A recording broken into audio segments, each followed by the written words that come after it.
Résumé du livre Rancard avec la trentaine Amal Tahir. Introduction. Un rencard avec soi-même. Dans Rancard avec la trentaine, Amal Tahir partage une réflexion sincère, drôle et touchante sur le passage à la trentaine, entre bilan personnel, pression sociale et quête de sens. Elle aborde les thèmes de l'amour, de la carrière, des relations et surtout de l'acceptation de soi. Message principal. La trentaine n'est pas une crise, mais une opportunité de faire la paix avec soi-même et de redéfinir ses priorités.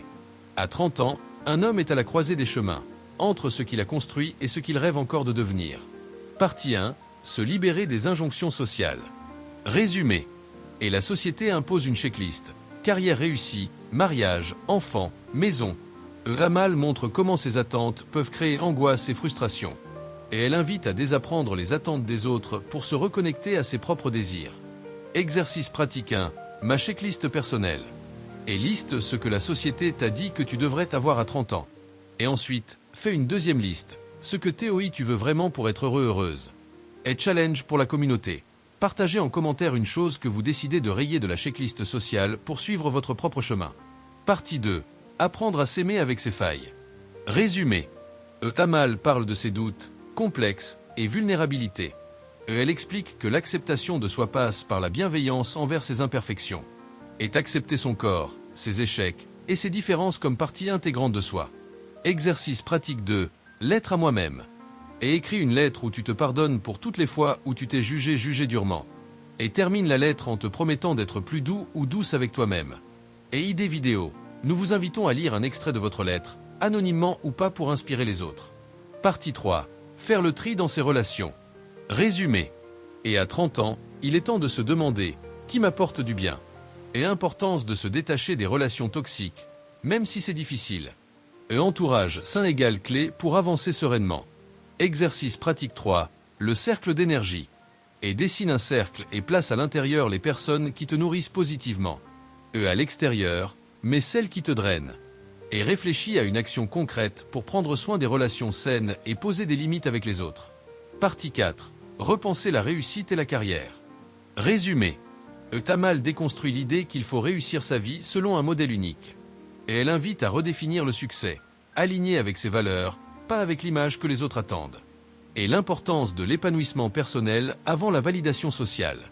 Exercice pratique 4. Mon succès à moi. Et écris ce que réussir ta vie signifie pour toi, sans te censurer.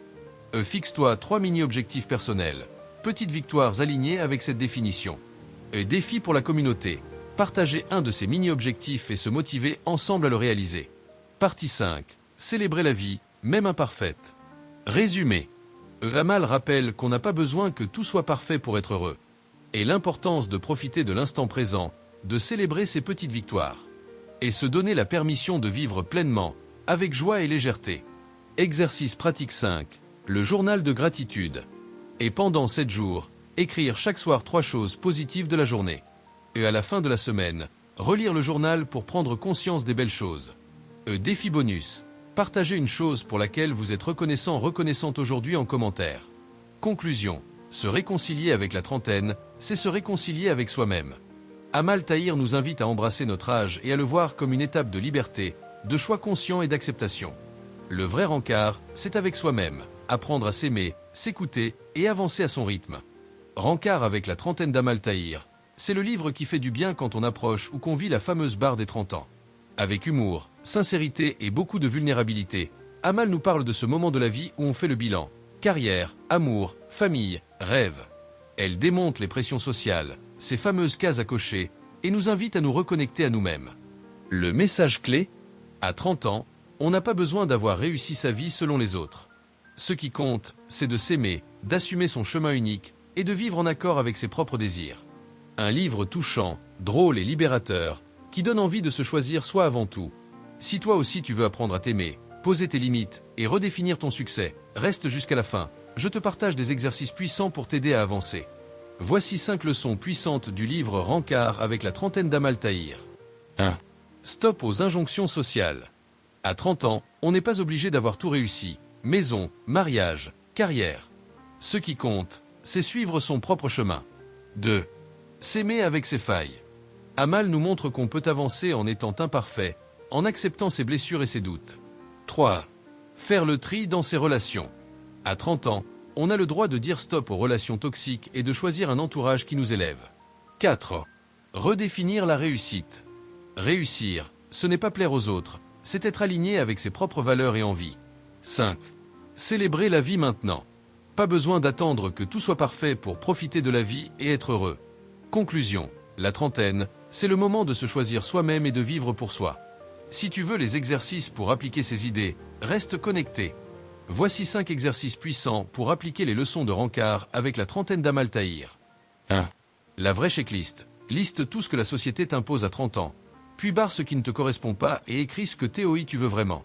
2. Lettre à soi-même. Prends 5 minutes pour écrire une lettre où tu te pardonnes tes erreurs et où tu te promets d'être plus bienveillante avec toi-même. 3. Le cercle d'énergie. Dessine un cercle, mets dedans les personnes qui t'aident à grandir et à l'extérieur celles qui t'épuisent. Pose une action pour t'entourer de positif. 4. Redéfinir ton succès. Note ce que réussir ta vie signifie pour toi, sans te censurer, et choisis un petit objectif pour avancer dans cette direction. 5. Journal de gratitude. Pendant 7 jours, écris chaque soir 3 choses positives de ta journée pour te reconnecter au bonheur simple. Ces exercices vont t'aider à vivre pour toi, pas pour les autres. Nous vous conseillons d'intégrer ces exercices dans vos vies et de partager vos expériences en commentaire. Vous avez aimé cette vidéo? Likez-la puis abonnez-vous à la chaîne YouTube L'Art de Réussir pour beaucoup plus de vidéos très intéressantes.